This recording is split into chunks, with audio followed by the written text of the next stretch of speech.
nos pensées, nos oreilles, nos cœurs, Seigneur, sont tellement occupés, bombardés chaque jour d'informations, de bonnes choses, de mauvaises choses, de pensées, d'inquiétudes, de soucis, qu'il est donc bon pour nous là, d'avoir un moment de silence, puis de s'arrêter aujourd'hui pour venir, pas bombarder de n'importe quoi, mais entendre tes chants, tes prières, ta parole. Notre âme a tellement besoin de toi, Seigneur Jésus. Tu le sais mieux que quiconque. Tu nous connais de fond en comble. Tu sais comment tu nous as fait. Tu sais que nous sommes que poussière et que sans toi, Seigneur, notre vie disparaît en un instant. Mais nous sommes là parce que tu nous as donné la vie. Parce que tu nous as fait connaître ton merveilleux nom. Parce que tu nous as donné ton esprit, puis parce qu'on veut persévérer, Seigneur, à te connaître davantage, à t'expérimenter davantage, à t'obéir davantage, à t'aimer davantage, à aimer ce que tu aimes, à détester ce que tu détestes. Puis tu nous as donné tellement de choses pour s'approcher de toi.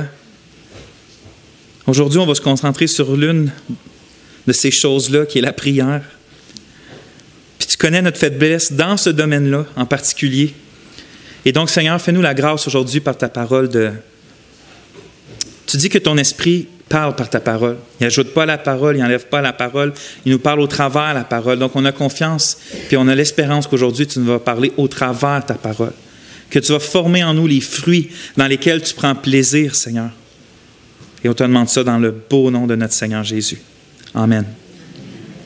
Je suis vraiment content d'être avec vous, frères et sœurs. Je vous invite à tourner vos Bibles dans Actes, au chapitre 2. Donc, le livre des Actes, pour ceux peut-être qui sont moins habitués, c'est dans le Nouveau Testament. Après les 4 évangiles, on a le livre des Actes.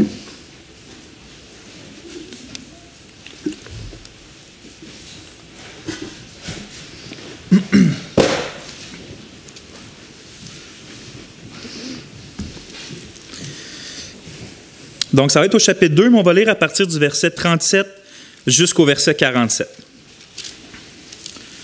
Donc, chapitre 2, verset 37, on va commencer à lire.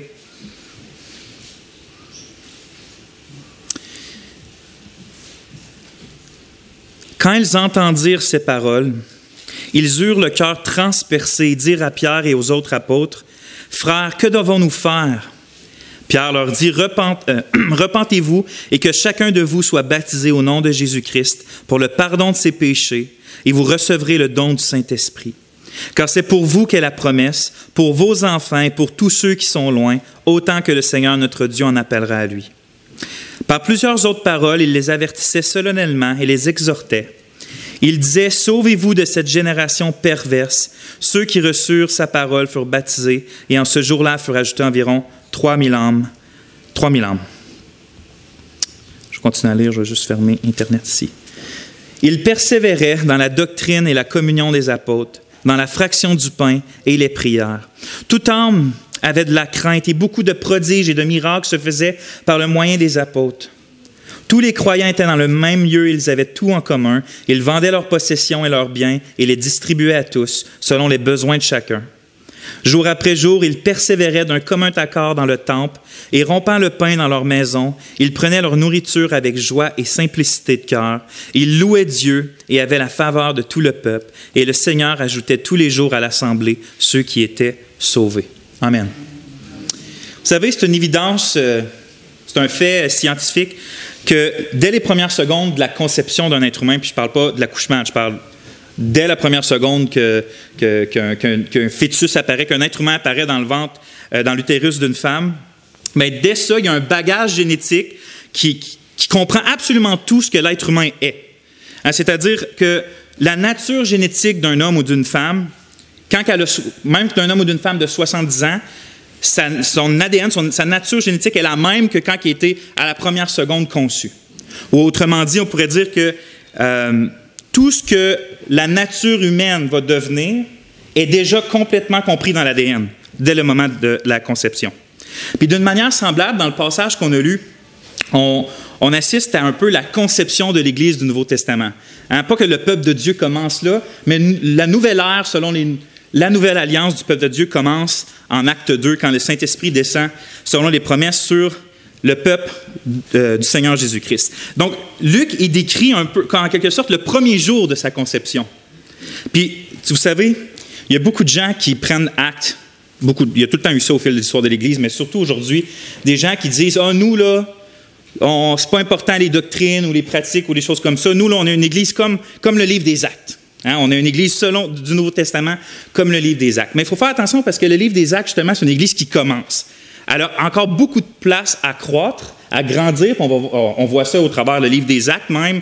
Il y a un besoin de structure, il y a besoin d'ordre, il n'y avait pas de diacre, il n'y avait pas d'anciens. Les nations n'étaient pas encore incluses dans l'Église. Il y a beaucoup de choses qui grandissent dans le livre des Actes par rapport à l'Église. Mais on est quand même au tout début de la conception de l'Église. Puis c'est comme si je dirais que dans le fond, même s'il y a beaucoup de place à croître, on voit quand même dès Acte 2, dès sa conception, on voit un peu son ADN de ce que l'Église, même si ça va grandir, va toujours demeurer au minimum ces choses-là. Dit d'une autre manière, on voit dans ce texte-là que la communauté naissante de l'Église, on voit ce qu'elle pratiquait en tant qu'Église. C'était quoi son essentiel? Qui allait se développer par la suite, mais c'était quoi son essentiel? Pourquoi que c'est important? C'est que, vous savez, on peut faire beaucoup de choses, on peut penser beaucoup de choses, mais ça fait du bien de retourner au commencement, aux sources, pour voir ce qui est réellement essentiel. Pas que les autres choses, c'est pas bon, mais ce qui est à la base, ce qui est absolument indispensable, crucial, pour même vouloir commencer à s'appeler une Église de Jésus-Christ. Notre ADN, finalement, ce qui fait de nous une Église du Christ à la base. Puis, vous savez, si Luc prend le temps, dès les débuts des jours de l'Église, de décrire qu'elle persévérait dans certaines choses, dès le moment de sa conception, ça devrait être suffisant pour nous amener à réfléchir sur ces choses-là comme des choses réellement importantes à ce que c'est quoi une Église. Si dès le début, bon, c'est pas trop organisé leur patente, ça a bien de la place à l'amélioration, mais ils persévèrent dans 4 choses. Ces 4 choses-là sont absolument essentielles. Mais c'est quoi ces choses-là? Genre, la première qu'on voit, c'est qu'ils persévéraient dans la doctrine des apôtres, dans l'enseignement des apôtres, finalement.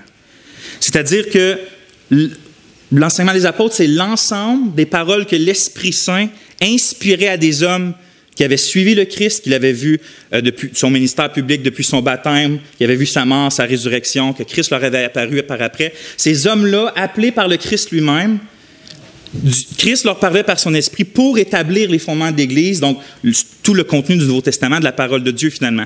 Et donc, ces gens-là persévéraient, pas dans l'enseignement d'un tel, pas dans la pensée d'un, le philosophe, non, dans l'enseignement des apôtres. C'était une des caractéristiques, une partie de l'ADN de l'Église du Nouveau Testament. Ensuite, c'est écrit qu'ils persévéraient dans la communion, c'est-à-dire la communion fraternelle, la communion dans la foi. Et donc, l'Église primitive, hein, qu'on voit dans les Actes, ça ne se résumait pas à une Église qui se voyait uniquement officiellement 2 heures par semaine. Hein, c'est une Église qui persévérait. En fait, c'était une communauté. Il y avait une vie de communion les uns avec les autres.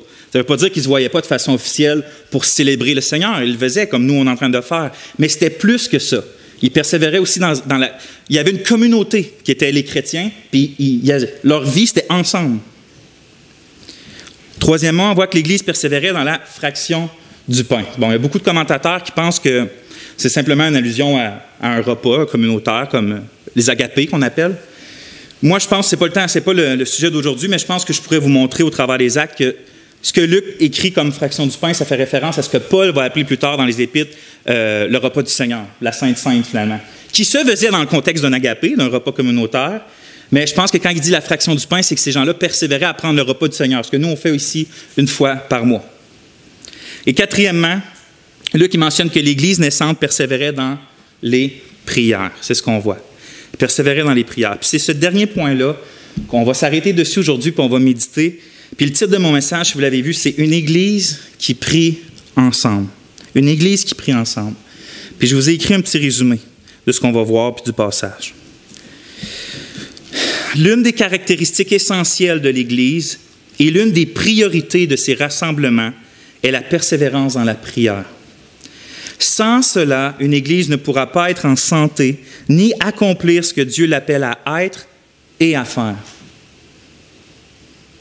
Donc, je vais diviser mon message en 3 points. Premièrement, on va voir une Église qui persévère dans la prière, ça va être le premier point. Deuxième point, on va voir une Église qui reçoit les promesses par la prière. Donc, premier, une Église qui persévère dans la prière. Deuxième, une Église qui reçoit les promesses. Puis le troisième point, ça va être plusieurs applications, 5, 6, qu'on va voir par rapport au contenu de ce qu'on a revu aujourd'hui. Fait que je vous invite juste à prier rapidement avec moi avant de commencer. C'est incroyable que tu nous as donné, Seigneur, autant de renseignements pour nous diriger dans tes Écritures, qu'on n'a pas besoin de suivre des courants de pensée. Non, tout est là. Puis tu nous montres dans une simplicité assez claire ce que tu aimes que ton Église fait, ce que tu attends de ton Église, en fait, ce que tu équipes ton Église à faire, ce que ton Église a besoin même, en fait. Oui, enseigne-nous par ta parole. Amen.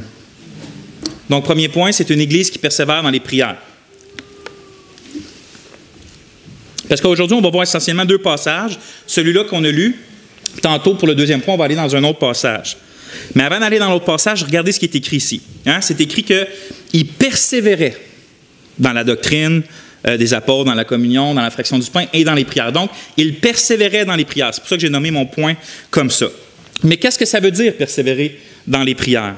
Le mot grec qui est traduit par persévérer, c'est un mot, vraiment, il y a une connotation forte dedans, d'intensité. Tu sais, souvent, selon les contextes, il va être traduit par quelque chose qui est fait de façon assidue, qui continue, c'est d'être attaché, de ne pas quitter, d'être entièrement appliqué. Finalement, c'est d'avoir, le mot comporte 2 idées, celle d'attachement, mais d'un attachement qui continue. C'est de ne pas abandonner, finalement. C'est vraiment l'idée, il y a quelque chose que tu prends, puis tu le gardes, puis il n'y a personne qui peut te l'enlever, puis il n'y a rien qui va te faire abandonner cette chose-là. C'est l'idée derrière le mot qui est traduit par persévérer ici. Donc, Luc, il prend la peine de mentionner qu'au travers, vous savez, tout ce qui se passe dans les actes, au début, il y a de la joie, il y a de la repentance, il y a des miracles, il y a des conversions, des gens qui se joignent à l'Église. Puis ça, dès les premiers, là, actes 2, 3, on voit ça.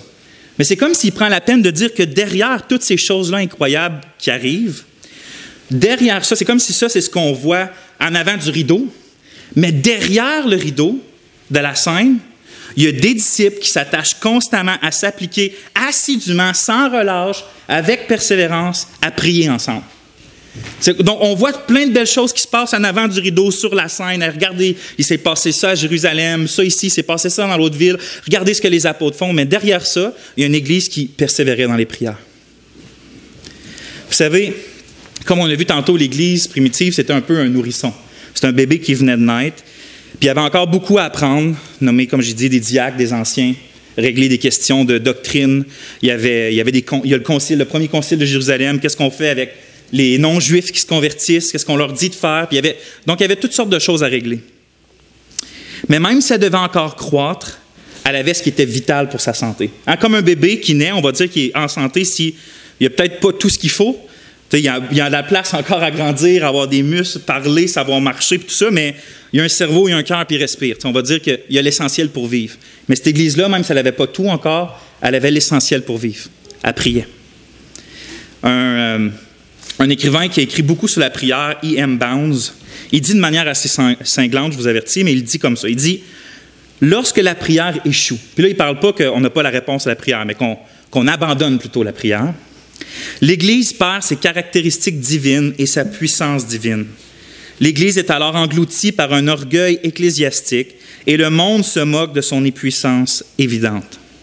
Ce qu'il veut communiquer ici, je pense, c'est que c'est surtout le fait que quand la prière d'Église disparaît d'une communauté chrétienne, l'Église risque, puis probablement va tomber dans une espèce d'orgueil où elle va peut-être même se vanter d'avoir une saine doctrine. Nous, on croit les confessions historiques de la foi, c'est toutes des choses qui sont importantes, que moi-même, je veux qu'on soit en tant qu'Église, mais ils vont s'enorgueillir de ces choses-là. Ils vont dire, nous, on a ça, donc on est absolument correct comme Église, on a une bonne structure, notre louange est correcte, on a des bons programmes, mais en réalité, ces choses-là deviennent seulement une coquille vide, sans la réelle puissance d'en haut, parce que justement, la puissance d'en haut, la vie de Dieu en nous, la présence de son Esprit Saint s'expérimente par une communion avec Dieu qui s'expérimente principalement par la prière. Que ce soit individuellement ou que ce soit comme qu'on parle aujourd'hui en tant qu'Église locale, en tant que communauté de chrétiens qui sont ensemble et qui persévèrent ensemble.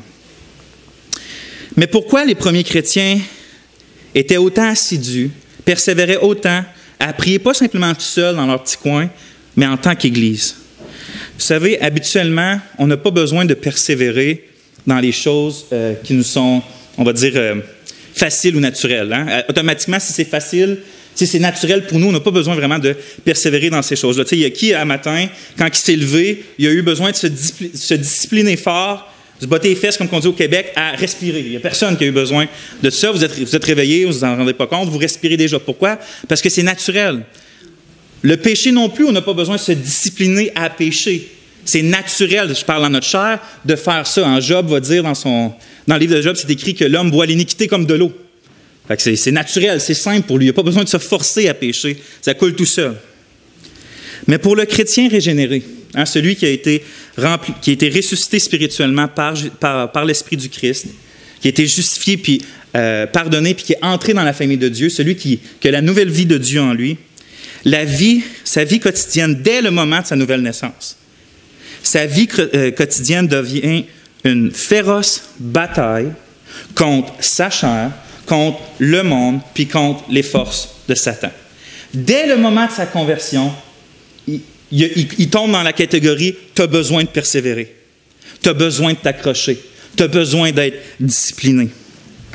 Puis si vous êtes véritablement chrétien ce matin, comme je le crois du fond de mon cœur, eh bien, vous savez exactement ce que ça veut dire de persévérer, d'être assidu, de ne pas lâcher, de se discipliner, de s'attacher, de ne pas quitter, d'être entièrement appliqué, d'avoir un attachement constant. Vous savez ces choses-là, pourquoi? Parce que par expérience, vous savez comment c'est dur ou ça peut être difficile, la marche chrétienne. Il n'y a personne qui a besoin de vous enseigner ça aujourd'hui dans votre vie. Vous savez que c'est dur, la marche chrétienne. Vous savez que quand vous passez dans des moments de persévérance, ça va, mais des fois, on va moins bien dans la persévérance, puis ça ne va pas bien quand c'est comme ça. On a besoin de persévérance, vous le savez, par expérience. C'est pour ça que j'ai écrit qu'il n'y a pas de vie chrétienne sans persévérance. Ça n'existe pas une vie chrétienne sans persévérance. Notre Seigneur Jésus a dit, oui, dans le contexte de la fin des temps, mais il dit, mais celui qui persévérera jusqu'à la fin sera sauvé. Une vie chrétienne, c'est une vie de persévérance jusqu'à la fin. Mais il ne faut pas oublier que, oui, OK, il n'y a pas de vie chrétienne sans persévérance. Mais Jésus, à un autre endroit, dit qu'il n'y a pas non plus de persévérance sans persévérance dans la prière. Et donc, il n'y a pas de vie chrétienne sans persévérance, mais pour persévérer, il faut connaître la prière, il faut être accroché à Dieu par la prière. Regardez ce que Jésus dit en Luc 21. « Et prenez garde à vous-même, de peur que vos cœurs ne soient appesantis par la gourmandise, l'ivrognerie et par les soucis de la vie. » C'est bien de notre époque, ça. « Et que ce jour-là ne tombe sur vous à l'improviste. Veillez donc, priant en tout temps, afin que vous ayez la force d'échapper à tout ce qui doit arriver et de vous tenir devant le Fils de l'homme. » Vous voyez le lien entre persévérance dans les jours de la fin, comment Jésus le lie avec le fait de veiller et de prier. La persévérance chrétienne n'arrive pas, c'est ça. La persévérance chrétienne, vous savez, c'est pas, ça s'attrape pas en écoutant la télé. T'ouvres pas ta boîte de céréales le matin et tu dis ah cool, la persévérance chrétienne. C'est pas comme ça, on le reçoit pas par la poste non plus. C'est pas si facile que ça d'avoir la persévérance chrétienne, parce que la persévérance, c'est une grâce que Dieu nous donne. La persévérance, c'est une grâce que Dieu travaille en nous, puis il le fait en inclinant notre cœur à constamment retourner dans les moyens de grâce qu'il nous donne pour rester accroché à lui. C'est-à-dire que c'est Dieu qui fait et le vouloir et le faire. Il incline notre cœur au fait que nous, on va rester accrochés, pas à obéir à une loi pour être sauvés, mais rester accrochés aux moyens que Dieu nous donne justement pour rester dans sa joie, rester dans sa grâce, rester dans la fermeté. Ces moyens-là, il y en a plusieurs. Il y a la lecture de la parole, la méditation, l'Église locale, il y a la repentance, il y a la confession et il y a la prière. C'est un des moyens que Dieu nous donne dans sa grâce pour rester accroché à lui. On écoute des chants. La louange, ma sœur, la louange, c'est un des moyens. C'est pas pour rien que dans la Bible, il y a un livre complet qui sont des prières et de la louange. C'est parce que c'est un des moyens les plus efficaces pour nous garder près du Seigneur. Parce que je veux être sincère avec vous un matin, mais en fait, soyons sincères entre nous. Je suis sûr que je ne suis pas le seul qui trouve ça difficile d'avoir une vie de prière constante et persévérante. dans sa vie personnelle. C'est difficile. Puis j'aimerais ça qu'on soit clair et transparent là-dessus parce que l'une des tentations à laquelle on est confronté, à chaque fois que la Bible ou qu'une prédication, qu'un prédicateur touche un sujet avec lequel on a de la difficulté dans notre vie, par exemple, bien, la tentation, c'est de laisser la culpabilité venir boucher nos oreilles au lieu d'avoir les oreilles ouvertes par la grâce de Dieu qui nous transforme. Ce que je veux dire, c'est que, par exemple, je vous parle de prière ce matin. Bien, la parole de Dieu, on parle d'un texte qui parle de prière. Puis le but, c'est pas d'augmenter tellement le poids de notre culpabilité, genre de sorte, je prie pas assez, ça fait longtemps que j'ai pas prié avec persévérance, je prie juste comme ça ou pas assez comme ça. Tellement, dans le fond, le but de la prédication, c'est pas on est tellement un gros fardeau de culpabilité qu'on n'est même plus capable de sortir par les deux grandes portes à matin, tellement qu'on est écrasé sous « je suis pas assez selon les standards de Dieu ». Ça, c'est la culpabilité. Parce que si souvent, on va accuser, inconsciemment peut-être ou consciemment, la Bible ou un prédicateur, on va dire « vous êtes trop dur » ou « c'est trop dur ce passage-là, puis il n'y a pas assez de grâce ». Puis c'est vrai que ça arrive trop souvent que les prédicateurs, peut-être qu'on manque de grâce ou on est dur, ça peut arriver, c'est sûr. Mais je pense que aussi souvent en tant qu'auditeur, puis là je nous inclus toutes là-dedans, je suis là moi aussi, c'est pas tant que la Bible manque de grâce ou qu'il y a un passage difficile ou que le prédicateur il manque de grâce, je pense que c'est plutôt nous qui savent pas quotidiennement régler notre culpabilité au pied de la croix du Seigneur. Ce qui fait en sorte que quand il y a un sujet vif pour nous, qu'on n'a pas réglé à la croix, je parle de notre culpabilité par rapport à ce sujet-là, aussitôt qu'il y a un passage qui accroche ce sujet-là ou un prédicateur qui parle de ça, mais automatiquement, c'est la culpabilité qui revient. Fait qu'on se sent extrêmement mal, puis on ferme nos oreilles, puis on ne veut pas en entendre parler. C'est pas tant qu'on ne veut pas entendre parler de passage, mais ça nous fait... La culpabilité est tellement insupportable qu'on ne veut juste pas en entendre parler. Mais ça, c'est le problème, c'est notre problème, c'est à nous. Parce que la croix est toujours là quand on se lève le matin, quand on se couche le soir. C'est nous qui ne va pas à la croix régler la culpabilité que Christ a pris, puis de retourner à la croix pour recevoir. On ne reçoit pas de nouveau le pardon des péchés, mais de recevoir de nouveau de l'assurance que nos péchés sont pardonnés en Christ, puis qu'il n'y a absolument plus aucune culpabilité sur nos têtes.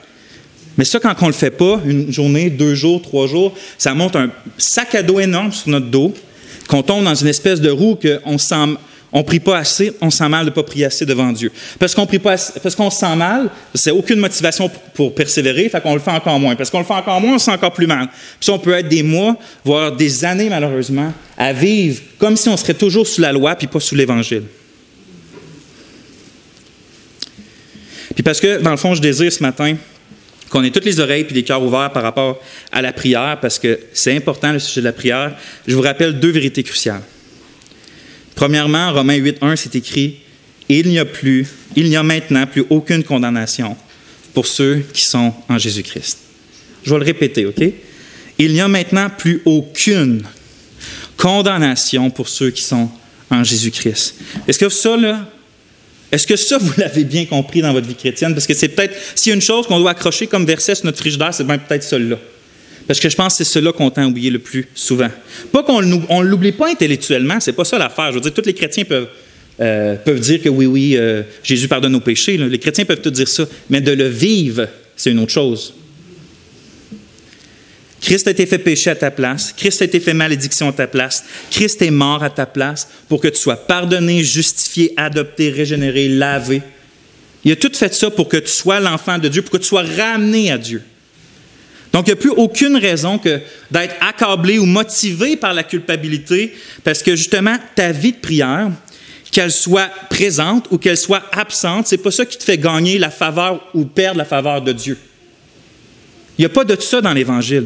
Il n'y a pas de faire des bonnes actions ou avoir une bonne marche pour gagner le regard de Dieu sur nous, puis quand on ne le fait pas, on perd le regard de Dieu. Il n'y a pas de ça dans l'Évangile. La loi disait « fais ceci et tu vivras ».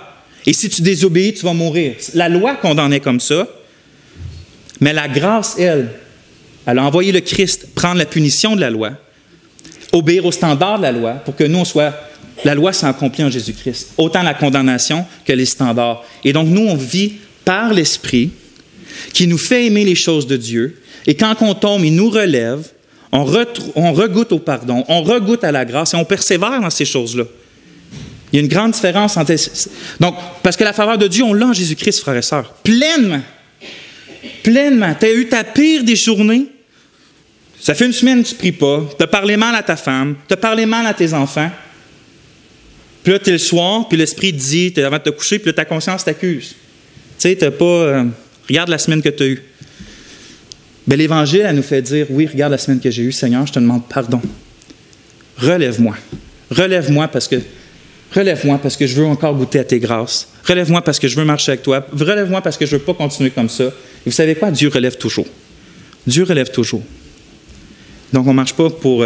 La culpabilité, là, c'est pas du tout une bonne motivation. Ça l'écrase. Tandis que la grâce manifestée en Jésus-Christ, ça, par exemple, c'est une motivation. Alors, fais confiance à Christ. Confie-toi dans l'Évangile. Laisse le sang de Jésus essuyer ta culpabilité. Puis aujourd'hui, écoute pas le message en disant, en partant, « Hey, le pourri, réveille-toi puis prie. » C'est pas ça. C'est plutôt reçois le texte, le message, comme un appel céleste à ne pas négliger une grâce que Dieu te donne pour ta satisfaction en lui. Individuellement aussi en tant qu'Église. Donc oui, la prière, c'est quelque chose de difficile. C'est difficile parce que s'il y a bien une chose que notre nature pécheresse déteste, que notre chair humaine déteste, c'est bien la prière. Elle déteste ça parce que dans la prière, parce que c'est dans la prière, alors qu'on est en communion avec le Dieu souverain, avec le Dieu merveilleux, qu'on manifeste le plus notre soumission, notre insuffisance, notre entière dépendance puis notre totale faiblesse. Dans la prière, c'est là que ça se manifeste le plus. Puis tout ça, ça répugne au plus haut point la nature pécheresse parce qu'elle, elle veut être autosuffisante, elle veut être indépendante, elle veut être libre de faire sa volonté puis de toujours la faire. Et donc notre chair dit « je suis capable », tandis que dans la prière, on dit quoi? On dit « sans toi, Seigneur, on ne peut rien faire ». La chair va dire « je suis forte puis je vais y arriver seule », tandis que dans la prière, on dit « tu es ma force quand je suis faible et quand je tombe, tu me relèves ». C'est un chant qu'on chante ici. Notre chair va dire « ma volonté puis seulement ma volonté ». Mais là, dans la prière, on dit quoi? On dit « Père, non pas ma volonté, mais la tienne ». Notre chair va dire « à moi la gloire et l'honneur ». Mais dans la prière, on dit ce qu'on lit dans le psaume 115 « non pas à nous, Éternel, non pas à nous, mais à toi. À ton nom donne la gloire ». Une vie de prière personnelle est donc un élément crucial dans la persévérance chrétienne, mais en même temps est extrêmement difficile. C'est pour ça que je crois que le message aujourd'hui est important, parce qu'il faut garder... Regardez bien.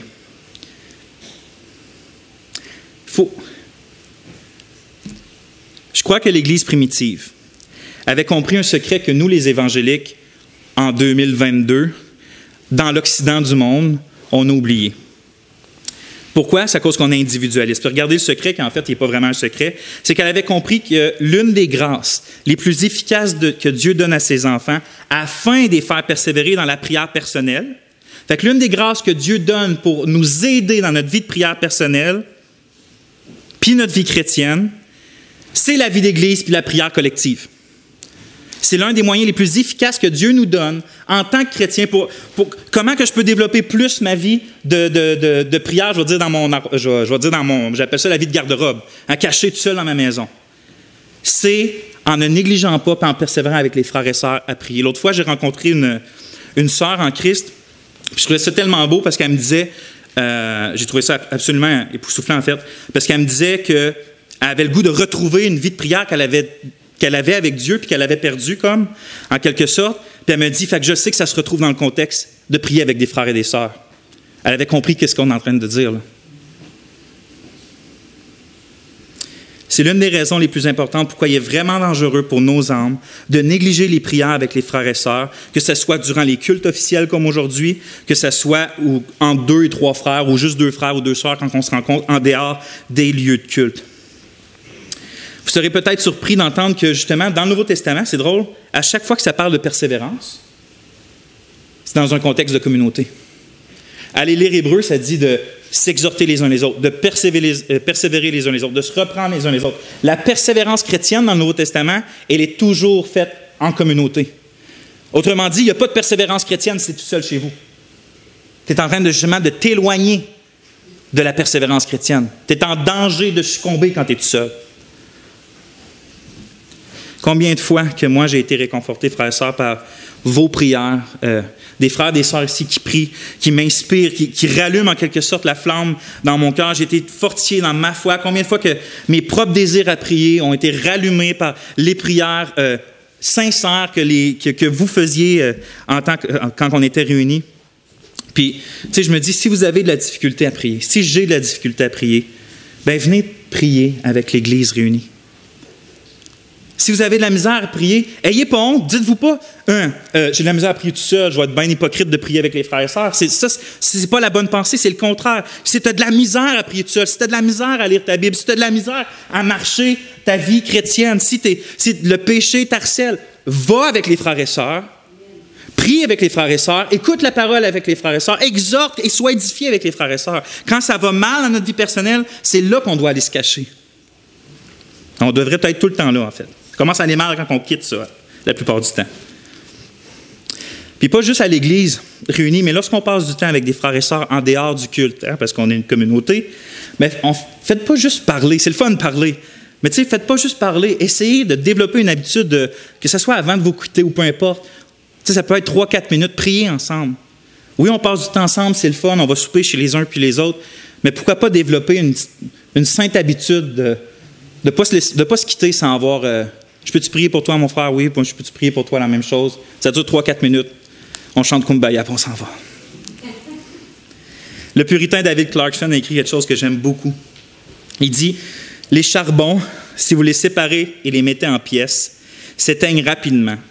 Mais s'ils sont maintenus ensemble, ils servent à maintenir la chaleur les uns des autres. » En Abitibi, on connaît ça, les feux. Autrement dit, la prière d'Église est le moyen divinement désigné par lequel les étincelles individuelles de nos prières convergent vers la chaleur d'un feu ardent. C'est qu'on est toutes des petites flammes qui vacillent la plupart du temps, mais quand on vient ensemble et qu'on colle toutes nos flammes ensemble, là, ça fait un feu brûlant.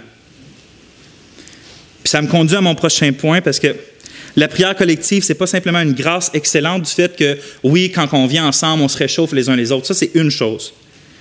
Mais c'est aussi important parce que quand on s'unit ensemble pour élever vers le Seigneur une seule voix, comme on a fait aujourd'hui, bien, on reçoit les promesses que Dieu a données à son peuple aussi. Ça m'amène à mon prochain point qui est une Église qui reçoit les promesses. Premier point, c'est une Église qui persévère dans les prières. Deuxième point, une Église qui reçoit les promesses par la prière. Et pour ça, je vous amène un peu avant, c'est dans Acte 1, au verset 12.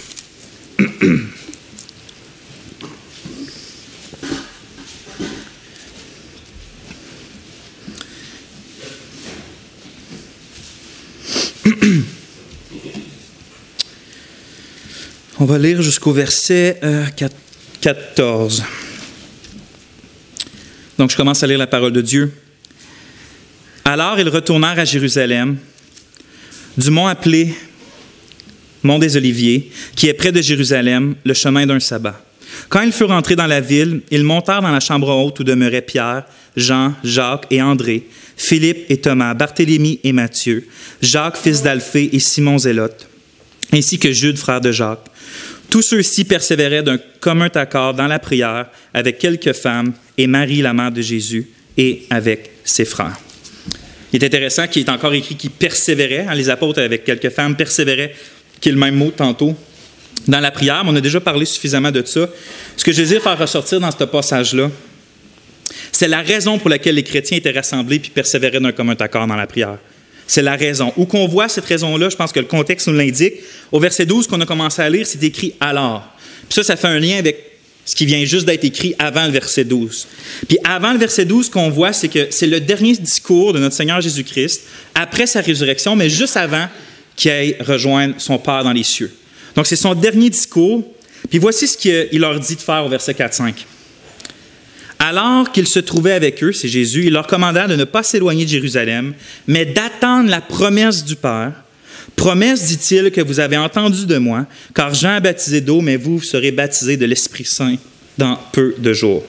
Et donc, ce que je crois, c'est qu'il est clair que ce qui motivait les disciples à se réunir afin de persévérer dans un commun accord, nous dit le texte, c'est le fait qu'ils attendaient la promesse que Jésus avait faite qu'il allait recevoir le Saint-Esprit.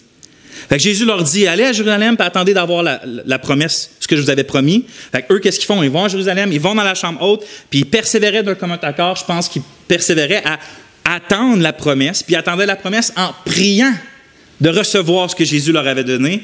Puis qu'est-ce qui est arrivé? Bien, ils ont reçu ce qu'ils ont prié dans l'attente. Donc, Jésus leur donne une promesse, eux priaient cette promesse, puis ils ont reçu cette promesse. C'est pour ça que j'ai appelé mon point « Une Église qui reçoit les promesses ». Certes, vous savez, l'Esprit a déjà été envoyé dans Actes sur l'Église par le Fils puis par le Père. Puis cette promesse-là est déjà accomplie. Fait qu'on n'a pas à prier la même promesse qu'eux, qui est de recevoir l'Esprit Saint promis. C'est déjà arrivé, ça. Il est descendu sur le peuple de Dieu. Mais ce que je veux faire ressortir, c'est que c'est surtout le principe du peuple de Dieu qui s'assemble afin de prier dans le but de réclamer les promesses que le Dieu fidèle et tout-puissant leur a données. Vous savez, dans le fond, c'est ce qu'on est appelé à faire quand on s'assemble pour prier. Ça devrait, le sujet principal de nos prières, le sujet principal de nos demandes, de nos invocations, de nos supplications, ça devrait toujours être quelque chose comme « Dieu, tu nous as promis telle et telle chose, bien, on attend de toi selon tes promesses. » Dieu nous se révèle au travers des promesses, nous promet des choses et nous, on retourne ces promesses à lui. C'est pour ça que plusieurs disent que dans le fond, c'est quoi prier? C'est de retourner à Dieu ses promesses. T'sais, il nous lance une balle, puis on relance une balle. Je vous ai promis ça, mais Seigneur, tu nous as promis ça. Alors, on attend ça. Puis, je suis bien d'accord avec cette pensée-là. Voyez-vous, Dieu ne nous a pas laissé, frères et sœurs, sans connaître sa volonté. Il ne nous a pas laissé sans promesse. Il ne nous a pas laissé sans ce qu'il allait faire, puis sans ce qu'il voulait faire, sans nous dire ce qu'il voulait faire en nous. Il ne nous a pas laissé sans savoir pourquoi prier. Puis, je crois que si souvent nos prières puis nos demandes sont faibles et sans persévérance parce qu'on ne base pas nos demandes, on ne base pas nos prières sur les promesses révélées et certaines de Dieu. Puis là, je dis bien révélées et certaines parce que je ne parle pas de ces soi-disant prophètes-là qui marchent un peu partout puis ils disent « Dieu me dit ça sur ta vie » ou « Dieu dit fais ci ». Non, je parle des promesses révélées, inscrites dans la parole de Dieu, les promesses certaines de l'Esprit du Seigneur. C'est de ces promesses-là. E.M. Bounds a encore écrit que la leçon la plus importante que nous devons apprendre est comment prier. En effet, nous devons prier de manière à ce que nos prières s'emparent de Dieu. Puis Charles Spurgeon allait un peu dans le même sens, puis il disait qu'on doit prier de manière à atteindre l'oreille de Dieu, puis rien de moins. C'est-à-dire que, tu sais, Dieu il aime ça, se faire mettre, pas à l'épreuve, mais en fait comme Jacob, qui s'est battu avec l'ange de l'Éternel, qui disait « Je ne vais pas te laisser aller tant que tu m'es béni. » Et Dieu met ça en exemple. Dieu aime la prière importune.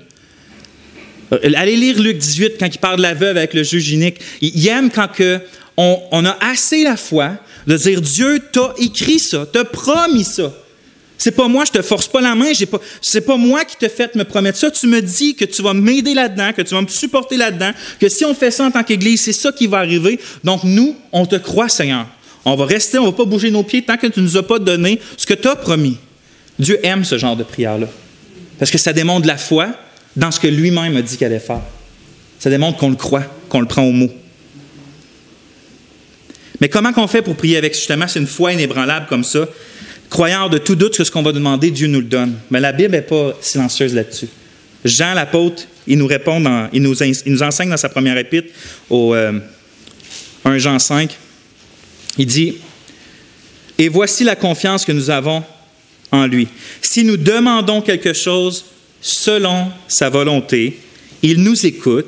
Et si nous savons qu'il nous écoute, quoi que ce soit que nous demandions, nous savons que nous avons les choses que nous lui avons demandées. » Comment qu'on fait pour être sûr que ce que je demande, Dieu va me l'accorder? Parce que je demande selon sa volonté. Vous voyez, Dieu aime donner. Dieu aime bénir. Il prend plaisir à faire du bien à ceux qui se confient en lui. C'est écrit dans Hébreux qu'il est le rémunérateur de ceux qui le recherchent. C'est-à-dire qu'il récompense ceux qui le recherchent. Mais Dieu n'aime pas simplement donner. Dieu aussi est un Dieu infiniment sage, souverain et bon. Et donc, il ne va pas nous donner ce qui n'est pas bon selon son plan, ce qui n'est pas sage, puis qui n'est pas bienséant pour nous, qui n'est pas selon sa volonté. C'est pour ça qu'il nous a gracieusement donné un nombre innombrable de promesses pour qu'on sache quoi demander, puis pas simplement qu'on sache quoi demander, mais qu'on ait l'assurance qu'on va recevoir ce qu'on demande. Fait que vous voulez savoir apprendre à prier. L'autre fois, il y a un homme qui justement voulait, je rencontrais, puis il me demandait comme sa vie de prière, quoi faire, puis tout ça, puis je l'ai conseillé, je dis lis les psaumes. C'est toujours là que je lis les psaumes ou les prières du Nouveau Testament. Pourquoi? Parce que pas simplement qu'on apprend des choses extraordinaires comme quel genre d'attitude on peut avoir avec Dieu. On peut étaler nos doutes, on peut étaler nos brisures de cœur, on peut étaler nos inquiétudes devant Dieu, mais aussi, on apprend ce que Dieu aime recevoir comme prière. Allez lire David, puis regardez avec quel angle, des fois, il demande la consolation, qui demande la persévérance, qui demande la puissance, qui demande la victoire, qui demande des choses que des fois, nous, en tant que chrétiens évangéliques 2022, Dieu sort. Je ne vais pas le déranger avec ça. David, lui, il n'avait pas ce problème-là. Il connaissait son Dieu. C'est un homme selon le cœur de l'Éternel. Frères et sœurs, nous sommes réellement, et sans aucun doute, la nation la plus bénite de toutes, quand nous avons les plus précieux trésors de tout l'univers, qui sont des coffres divins remplis de promesses divines. On n'a rien besoin de plus que des promesses qui nous sont promises par le Dieu qui ne peut pas mentir et qui ne peut pas changer. Et donc, dans les moments de trouble, ce qu'on a réellement de besoin n'est pas un changement de situation nécessairement. Ce n'est pas que telle ou telle chose arrête ou telle ou telle chose commence. Ce qu'on a réellement besoin, c'est des promesses sûres et certaines, et on les a. Et on les a. Le puritain William Gurnall écrit « Un homme peut aussi bien vivre sans air que la foi et l'espérance peuvent vivre sans promesse. » Et sans prendre fréquemment un rafraîchissement de cette promesse. C'est comme ça qu'il décrit la foi puis notre espérance.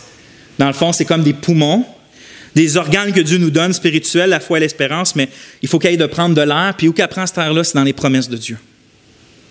Et nous avons ces promesses-là, frères et sœurs, et on vient ensemble, en tant qu'Église, les réclamer chaque dimanche matin, chaque mercredi après-midi, chaque mercredi soir. Des fois, l'hiver, il y a le groupe le jeudi soir aussi. Chaque fois que les femmes se réunissent le jeudi soir, chaque fois que vous êtes 2 ou 3 chrétiens qui aiment le Seigneur, qui prient le Seigneur ensemble, on vient réclamer ce que Christ nous a acquis.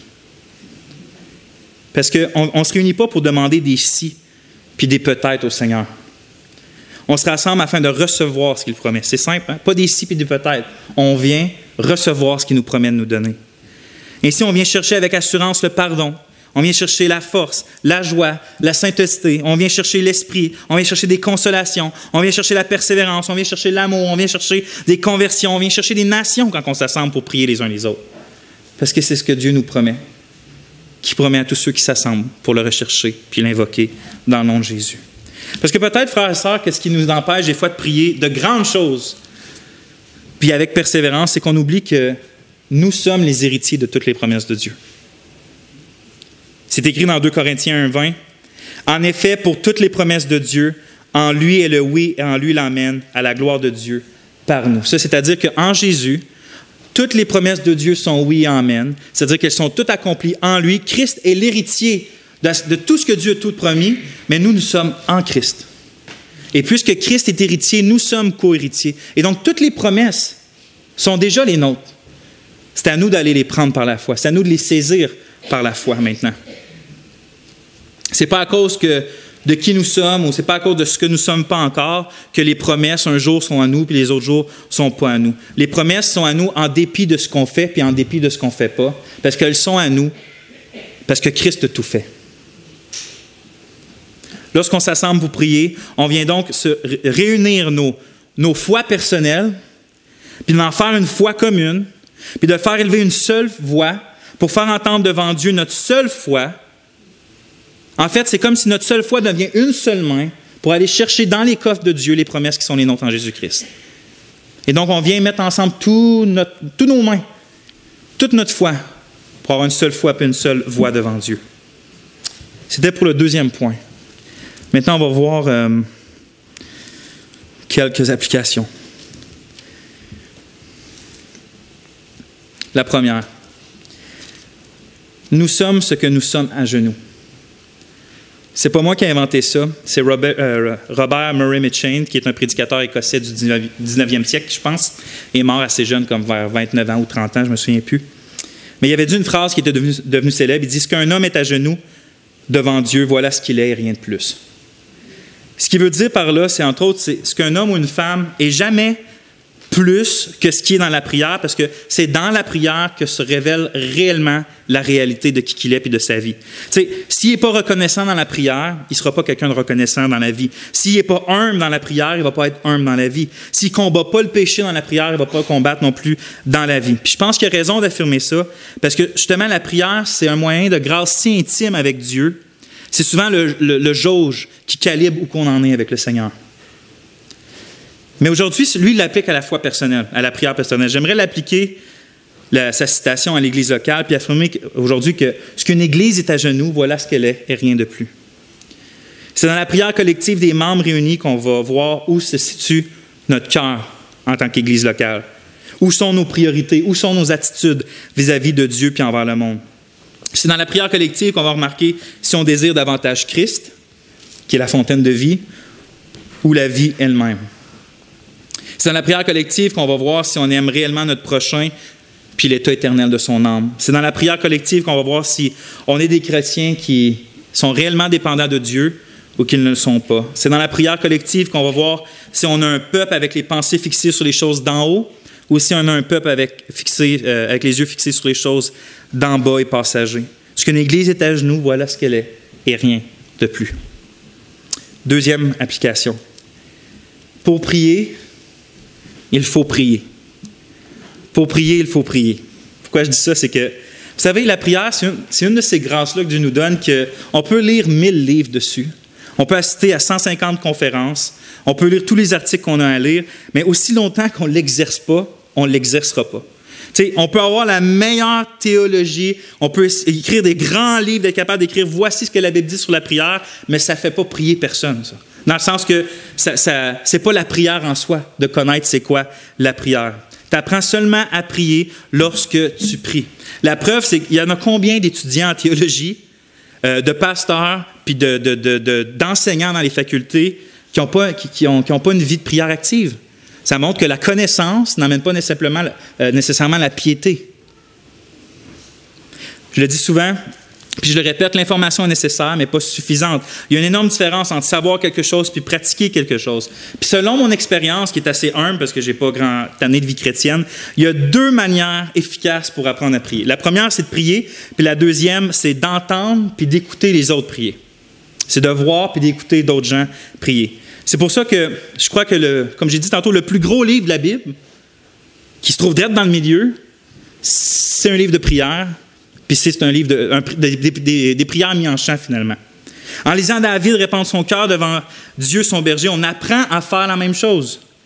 C'est pour ça qu'on n'est pas surpris de lire, par exemple, les disciples, quand ils voient le Seigneur Jésus prier. Vous savez, notre Seigneur, souvent, il allait à l'écart pour prier seul, des fois des nuits entières. Puis un jour, en Luc 11, on lit, « Et comme Jésus était en prière dans un certain lieu, après qu'il eut terminé, il arriva qu'un de ses disciples lui dise, « Seigneur, enseigne-nous à prier. » Et donc, après l'avoir vu, il dit, après avoir vu cet homme-là, dans la communion de Dieu, ce qui avait de l'air quand il priait, quand il entendait ses prières, il dit, nous, il n'a pas dit, apprends-nous à chasser des démons, apprends-nous à faire des miracles, apprends-nous à faire telle chose. Il dit, wow, après avoir vu cet homme-là prier, apprends-nous à prier.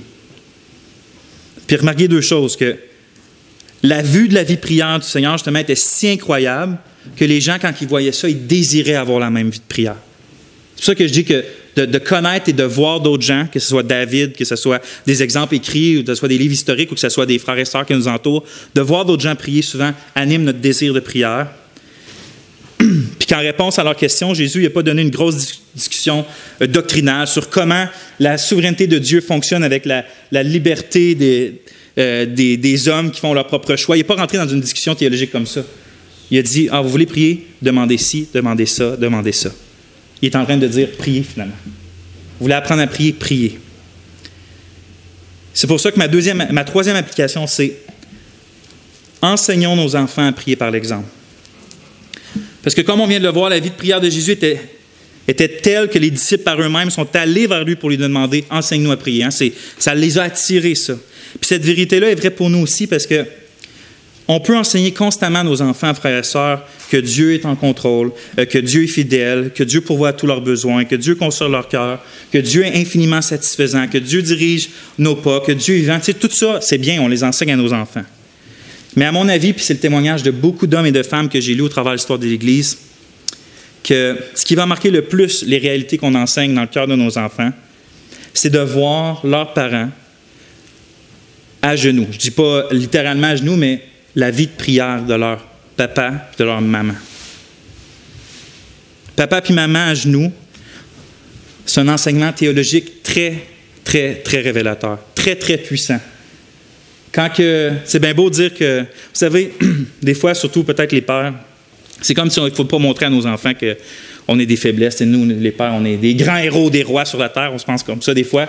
C'est comme si nos enfants nous admirent tellement que, tu sais, papa, il est fort, il pleure jamais. Mais c'est bon de montrer à nos enfants puis qu'ils nous enseignent le cœur qu'on a devant Dieu. Quand on demande pardon pour nos propres péchés, quand on demande à Dieu de l'aide, quand on reconnaît Dieu, je suis dépassé, de voir nos mères et nos pères parler comme ça devant Dieu, ça nous enseigne. C'est bien beau que tu nous dis que Dieu est suffisant pour tout, mais de voir notre papa et notre maman prier Dieu, aide-nous. Je ne suis pas capable de faire ces choses-là, ça parle beaucoup aux enfants, puis je pense que nos enfants peuvent apprendre à désirer prier par l'exemple, comme avec le Seigneur Jésus. 4e application, prier avec l'Église, c'est pas comme prier tout seul.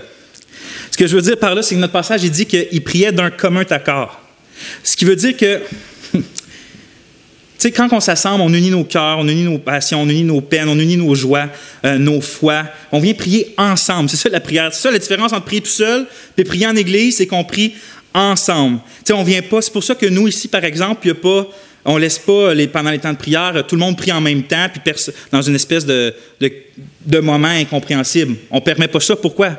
Parce qu'on vient prier ensemble. C'est la grande différence. Au contraire, nous ici, on va s'écouter à tour de rôle, prier. Puis lorsque quelqu'un termine, on va dire « Amen » ensemble.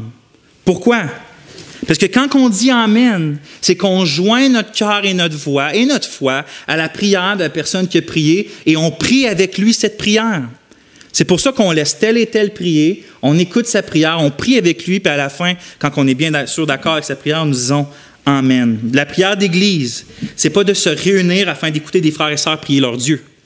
Hein? C'est pas de venir et dire « Ah, Yolande a pris Dieu, c'est beau à voir ». Non, on vient prier avec Yolande, notre Dieu.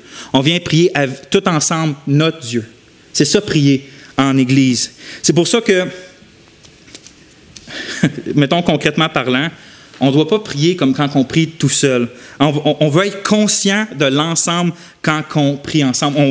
On veut dire plus souvent des nous et moins des je. Parce qu'on est justement ensemble. C'est de réaliser qu'on prie. En fait, par exemple, une autre chose qu'on crée, on va se limiter dans notre temps de prière. On ne va pas prier, on a un temps de prière de 15 minutes, on ne va pas prier 5 minutes ou 10 minutes, comme si on serait le seul à prier. Il y en a d'autres que l'Esprit peut motiver à prier. Il y en a d'autres qui ont des choses sur leur cœur. Il y en a d'autres qui il faut qu'ils ouvrent leur cœur ou qui louent le Seigneur. Puis, donc, c'est pour ça qu'en prière d'Église, on peut mettre des petites prières. On ne part pas sur... c'est pas que c'est mal puis c'est un péché grave qui amène en enfer si on le fait. C'est pas ça que je suis en train de dire. Mais réalisons qu'on est ensemble. Prie 3 heures si tu veux, puis c'est bien dans ton garde-robe chez vous. Mais quand tu es avec l'Église, tu es avec l'Église. On fait juste se rappeler ça. Dernière application. Nous parlons aux oreilles de Dieu, pas à celles de nos frères et nos sœurs. Puis ça, c'est important, puis il y a beaucoup de choses à dire là-dessus, mais je vais aller vite quand même. C'est que, premièrement, qu'est-ce que ça veut dire? C'est qu'on s'adresse à Dieu même quand on est ensemble. Oui, il y a plein d'oreilles autour de nous, mais on n'est pas là on ne pense pas aux oreilles de nos frères et nos sœurs. Même quand on est ensemble, on prie Dieu. Ce qui veut dire qu'on n'a pas à avoir peur ou honte, première chose. Tel a prié, moi mes prières ne sont pas aussi bonnes, j'ai pas de l'air aussi intelligent, quand mes prières ne sont pas remplies des mots d'écriture comme l'autre, donc d'avoir honte comme si nos prières auraient moins de valeur parce qu'on s'exprime différemment ou parce que, vous comprenez, c'est ça de ne pas prier pour les autres. Ça, c'est de penser aux autres avant de penser à Dieu. Certaines des plus belles prières que j'ai entendues dans ma vie, je me souviendrai toujours, c'est un homme au repas du Seigneur qui se levait avec une voix tremblante à chaque repas du Seigneur, puis il disait « Merci Seigneur Jésus d'être mort pour nous ». Puis il se rassisait. C'est dans les meilleures prières que j'ai entendues de toute ma vie. Puis il n'était pas long.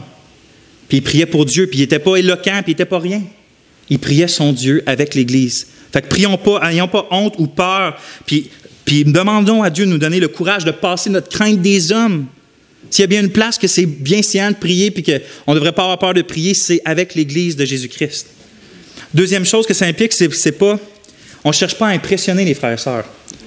Hein, des fois, c'est les autres nous entendent, fait qu'on va leur montrer comment que... des fois, ça peut être bien inconsciemment, mais c'est de prier en ayant... les autres nous écoutent, fait qu'on va faire une belle prière bien formulée juste parce qu'on sait qu'il y a des gens qui nous entendent. Comme si notre prière, quand on prie tout seul, on utilise des mots, puis quand on prie avec l'Église, tout d'un coup, là, on a encore un langage bien soigné. Non, c'est pas ça. On ne cherche pas à impressionner les frères et les sœurs. Ce que ça implique aussi, c'est que ça, c'est quelque chose qu'on voit quand même régulièrement, c'est de ne pas enseigner les frères et sœurs par une prière. C'est subtil, c'est dur à décrire, mais vous le savez quand vous l'entendez. C'est que c'est quelqu'un qui ne prie pas tant Dieu, mais il profite de la prière pour, enseigner un passage de, Seigneur, tu sais, dans ta parole, tu nous dis ci et ça, ici et ça, puis le verset d'avant dit ça, fait que, tu nous demandes ça, fait que c'est ça que tu demandes à l'Église présentement. Il y a une nuance entre parler à Dieu, puis tu sens que la personne parle plus à l'Église qu'à Dieu. Elle a un message à passer, puis elle prend le temps du repas du Seigneur, peut-être du repas du Seigneur, mais elle prend le temps de la prière pour le communiquer. La prière, ce n'est pas un moment où on s'enseigne les uns les autres. Ce n'est pas un moment où on se reprend les uns les autres dans la prière. On parle à Dieu. On ne se parle pas les uns aux autres. On parle à Dieu ensemble. Fait que je vais arrêter là parce que le temps y avance. Mais on va prier ensemble justement pour terminer. Oh Seigneur, il y a tellement d'autres choses à dire sur ce sujet si important. J'ai l'impression d'avoir utilisé beaucoup de temps pour dire si peu de choses. Mais tu dis dans ta parole de prier par le Saint-Esprit. Donc on voit bien que c'est ton esprit qui nous enseigne même à prier. Qui, même lorsqu'on ne sait pas ce qu'il convient de demander dans nos prières, l'Esprit qui est en nous, qui sonde les profondeurs de Dieu, tu dis, nous prie à notre place ou fait des soupirs inexprimables. Et donc, Seigneur, c'est incroyable de savoir que tu es avec nous. Je te prie de nous apprendre à prier en tant qu'Église, de nous aider à persévérer dans la prière, que ce soit le dimanche matin ou dans les autres réunions, de nous apprendre à prier quand ce n'est pas dans les réunions officielles, de nous apprendre à prier dans nos familles, de nous redonner le zèle de prier dans nos vies personnelles. On veut s'approcher de toi, Seigneur. On veut goûter tes délices. On veut s'abreuver auprès de toi, se satisfaire auprès de toi. C'est pour ça qu'on veut prier. Alors, Seigneur, accorde-nous la prière au nom de Jésus. Amen.